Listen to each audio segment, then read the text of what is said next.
నేను పోయిన తర్వాత ఈ దుష్ట చతుష్టయం ఏదైతే ఉన్నదో, ఈ ఇద్దరు రెండు గ్యాంగులు ఏవైతే ఉన్నాయో అక్కడ జరగనిది జరిగినట్టుగా మీడియాలలో విచిత్రమైన వార్తలు రాపించారు. ఎంత ఘోరం అంటే, నేను నా కొడుకుని తీసుకపోతే నన్ను గన్మెన్లు రాలేదట. జరుగుతుంది అని ఎక్కడన్నట్ల. ఇటువంటివన్నీ మెయిన్ స్ట్రీమ్ పత్రికలు రాస్తాయి. మరి విచిత్రం నాకు అర్థం కాదు. మెయిన్ స్ట్రీమ్ పత్రికలు అనేటటువంటి ఇట్లాంటి వార్తలు మరి ఆడ ఎవరు లేని కూడా లేరు. ఎవరు చెప్పిరు, ఎందుకు రాపిచ్చిరు? సో నేనేమంటున్నా అంటే, నేను ఎప్పుడు నాన్న దగ్గరికి వెళ్ళడానికి చూసినా కూడా మా మధ్య స్పర్ధ పెంచడానికి అనేకమైన వార్తలు రాపించి అనేకమైన కుట్రలు ఈ గత 103 రోజులుగా కొనసాగుతూనే ఉన్నాయి నా మీద. కానీ అంతకుముందు కూడా జరిగినాయనేదే నేను చెప్తున్నా. అందులో భాగంగానే రాఖీ రోజు కూడా ఒక 24 గంటల ముందే నేను అన్నకు కూడా మెసేజ్ పంపిన. అన్న రేపు రాఖీ ఉంది, నేను వచ్చి కడతాను, మీడియా లేకుండా వచ్చి కడతాననే మెసేజ్ పంపిన. బట్ అన్న బిజీగా ఉండే ఎక్కడికో వెళ్ళిండ్రు, నేను అర్థం చేసుకున్నాను. అందుకే వెళ్ళి రాఖీ కట్టలేకపోయినాను. సో నేను నా వైపు నుంచి ఎక్కడ కూడా కమ్యూనికేషన్ చేయడానికి ప్రయత్నంలో లోపం జరగలేదు. అటువైపు నుండి కమ్యూనికేషన్ రాలేదు. నేను చెప్పాలనుకున్నవి, నేను ఎత్తుకున్న ప్రజా సమస్యలు ఈ 103 రోజులలో మీ ముందున్నాయి. అవి చేస్తూనే ఉన్నా. ఇక భవిష్యత్తుకు సంబంధించినటువంటి విషయం నేనేం ఆలోచించలేదు. ఎందుకోసం అంటే, నిన్న నోటీస్ రావడం అనేటటువంటిది డెఫినెట్గా నేను కొంచెం బాగా బాధపడ్డా. నాకెందుకు నోటీస్ వస్తుంది, మరి నా లేఖ లీక్ అయింది, లీక్ చేసింది ఎవరు అంటే చేసినటువంటి వ్యక్తుల మీద ఎందుకు విచారణ జరగలేదు అనేటటువంటిది ఖచ్చితంగా పార్టీ అంతర్గతంగా ఆలోచన చేసుకోవాలి. అంటే నన్ను ఏం మాట్లాడకుండా నన్ను డైరెక్ట్గా ఉరిదీస్తారు. నేను ఎవరి మీద అయితే కంప్లైంట్ చేసినో కనీసం వాళ్ళను అడిగినరా, అడగలేదా, చర్యలు తీసుకున్నారా, తీసుకోలేదా, ఏమీ చెప్పకపోతే, ఆ మాత్రం అంతర్గత ప్రజాస్వామ్యం లేకపోతే బయట ప్రజలకు మనం ఏం చెప్తామన్నది నా ప్రశ్న.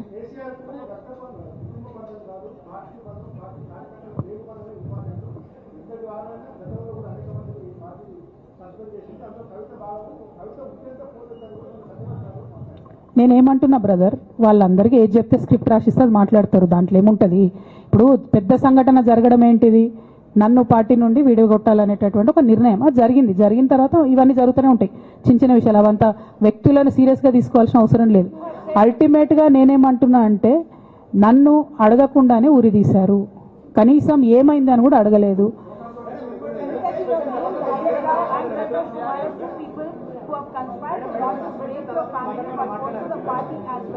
But this is also being portrayed as a succession matter, that your father actually chose your brother as a political heir and that you want a space in the political party as a leader, and that's the reason why you started making this kind of reverse.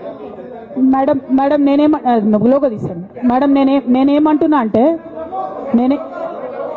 కింద పెట్ట నేనేమంటున్నా అంటే, ఇప్పుడు ఈ నేను మాట్లాడే press meet చూస్తున్నటువంటి రాజకీయ నాయకులకు కావచ్చు, బీఆర్ఎస్ పార్టీకి సంబంధం లేని వ్యక్తులకు కావచ్చు, వాళ్ళకి ఇది ఒక ఎంటర్టైన్మెంట్, ఇది ఒక వార్త.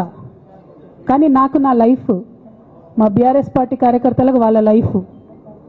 సో నేను చాలా తీవ్రమైనటువంటి బాధలో గంభీరంగా ఉండి మాట్లాడేటటువంటి ప్రయత్నం చేస్తున్నాను.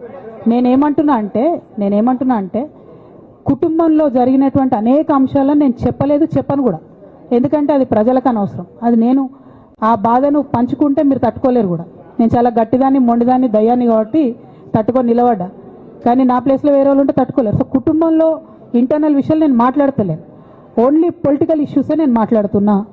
పొలిటికల్గా నన్ను సైడ్ లైన్ చేసి, నన్ను సస్పెండ్ చేసి, పార్టీకి అనుక్షణం నష్టం చేస్తున్న ఆ ఇద్దరు వ్యక్తులను, వారి గుంపును, వారి ముఠాను పార్టీ ఎట్లా మోస్తుంది అనేటటువంటిది నా ప్రశ్న. సరే, నిన్న మొన్న ఆ గుంపుకు సంబంధించిన వ్యక్తులు అన్ని చోట్ల నా ఫ్లెక్సీలు చింపేసి నాకు దిష్టి బొమ్మలు, శవయాత్రలు ఎందెందో వేసిరట. ఈ ఉత్సాహం కేసీఆర్ గారి మీద సిబిఐ ఎంక్వైరీ చేస్తా అని రేవంత్ రెడ్డి గారు అన్నప్పుడు ఎక్కడ చచ్చిపోయింది ఆ ఉత్సాహం అని నేను అడుగుతా ఉన్నా. ఎందుకు చేయలే రేవంత్ రెడ్డి గారి దానాలు, దిష్టి బొమ్మలు ఎందుకు చేయలే? ఏం అండర్స్టాండింగ్ ఉంది మీకు? నా ప్రశ్న సింపుల్. నన్ను వ్యక్తిగతంగా ఏదో చేస్తారన్నది కాదు. నాకు నష్టం జరిగేదే లేదు. ఎందుకంటే ప్రజలు చూస్తున్నారు, ప్రజలు గమనిస్తున్నారు. తెలంగాణ ఆడబిడ్డలు తమ ఇంటి ఆడబిడ్డలుగా ఆదరించారు నన్ను. ఒక్కొక్కరు అడిగితే అర్థమవుతలే, ఏం అర్థమవుతలే.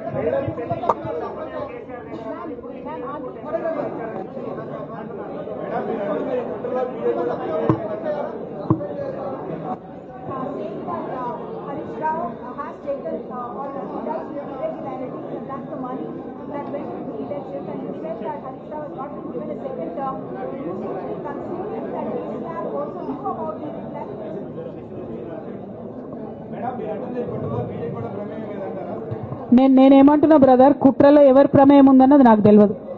నన్ను సస్పెండ్ చేసిండ్రు. బీఆర్ఎస్ పార్టీకి, తెలంగాణ ఉద్యమానికి, తెలంగాణ ప్రజలకు 20 సంవత్సరాలు నా జీవితంలో కష్టపడ్డా కాబట్టి ఒక అపీల్ చేస్తున్నా నేను ప్రెసిడెంట్ కేసీఆర్ గారికి, వర్కింగ్ ప్రెసిడెంట్ కేటీఆర్ గారికి.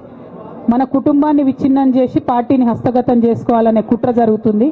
దాన్ని తిప్పికొట్టండి. అవినీతి తిమంగళాలని బీఆర్ఎస్ పార్టీలకు వెళ్ళి తీసి బయటపడేయండి. అల్టిమేట్గా ప్రజలకు సేవ చేసే దాంట్లో మనం ముందుకెళ్లాలనేది నా ఆలోచన.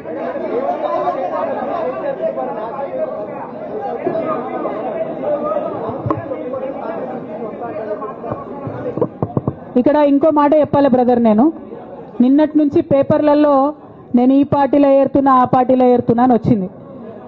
నేను ఏ పార్టీలో కూడా చేరను. నాకు ఏ పార్టీతో అవసరం లేదు. నేను ఫ్యూచర్లో ఏం చేయాలనే విషయం జాగృతి కార్యకర్తలతోని, తెలంగాణ మేధావులతోని, బీసీ బిడ్డలతోని, సామాజిక తెలంగాణ కోసం పనిచేసేటటువంటి అన్ని వర్గాల ప్రజలతోని, అందరితోని మాట్లాడిన తర్వాత నిర్ణయం తీసుకుంటా. కానీ తొందరపడి నిర్ణయం తీసుకునే అవసరం నాకు లేదు. 1, 2 ఏదో నిర్ణయం తీసుకోవాలనేటటువంటి విషయంతో నేను పనిచేయడం లేదు. జరిగినటువంటి పరిణామాలను ఒక్కొక్కటిగా ఎదుర్కొంటూ వస్తున్నాను. నిన్న జరిగినటువంటి పరిణామం చాలా కీలకమైనది, నా జీవితంలో అత్యంత ముఖ్యమైనటువంటి పరిణామం. కాబట్టి చాలా ఆలోచించి, ఆచితూచి, అల్టిమేట్గా తెలంగాణ ప్రజలకు లాభం జరిగేటటువంటి నిర్ణయం తీసుకుంటా తప్పితే నా కోసం నిర్ణయం తీసుకోవాల్సిన అవసరం లేదు.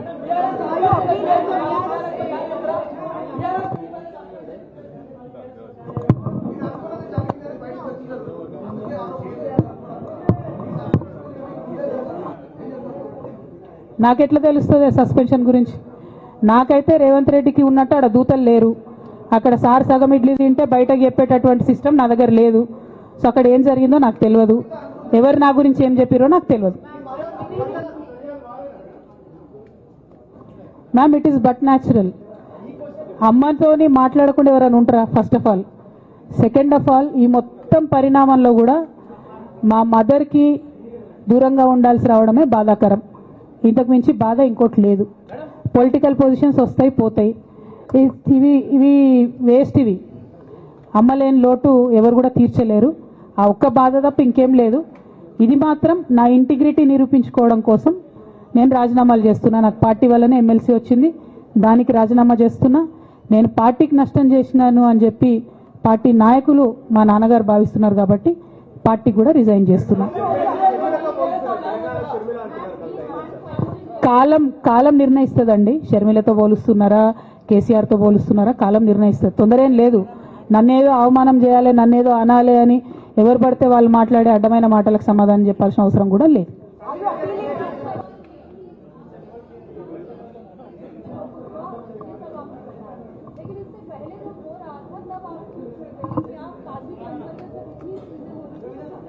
మేడం, అంతకుముందు జరిగినటువంటి ప్రతి ఒక్క విషయం కూడా నేను ఇంటర్నల్గా చెప్తూనే వస్తున్నా. ये हमारी जो लेटर लीक होने से पहले भी जो पार्टी में मेरे खिलाफ एक्टिविटी चल रहे थे, जैसे पार्टी का हमारा चैनल है टी न्यूज़ चैनल, बहुत महीनों से मेरा नहीं दिखाते मैडम टी न्यूज़ में, क्योंकि वो संतोष राव चलाते हैं. मेरा न्यूज़ नहीं आता टी न्यूज़ में. अभी नमस्ते तेलंगाना में बंद करे, वो अलग बात. बहुत रिसेंटली उनका बहुत देर के बाद बंद करे. टी न्यूज़ में कब का बंद कर दिया. ये सारे चीजें भी मैं बताई पार्टी में, लेकिन जब तक मेरा लेटर पब्लिक नहीं हुआ तब तक मैंने पब्लिकली अपने कभी भी दिक्कत मैंने किसी को नहीं बताया. जब लेटर उन्होंने खुद पब्लिक किया तो मुझे मजबूर होकर आज बात करना पड़ रहा है. ఏమో ఒక్క నిమిషం మా నిజామాబాద్ బిడ్డ ఏదో అడుగుతుంది. ఒక్క నిమిషం చెప్పరా.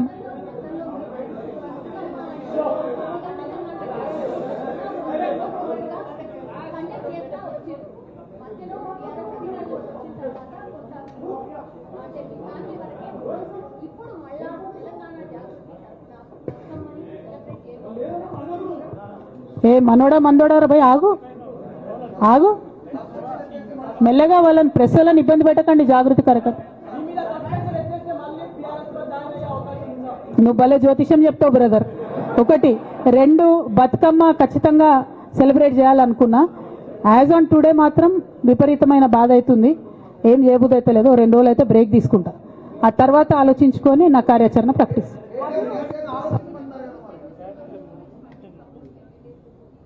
Madam, not couple, more than 20. I have all the names. I don't want to name.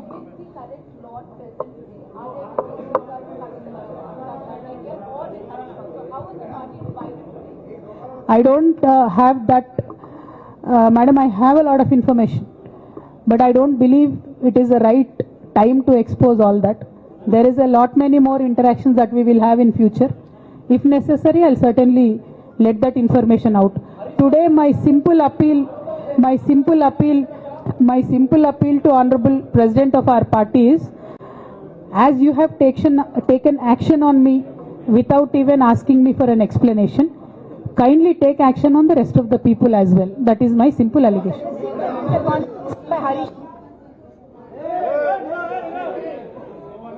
Conspiracy or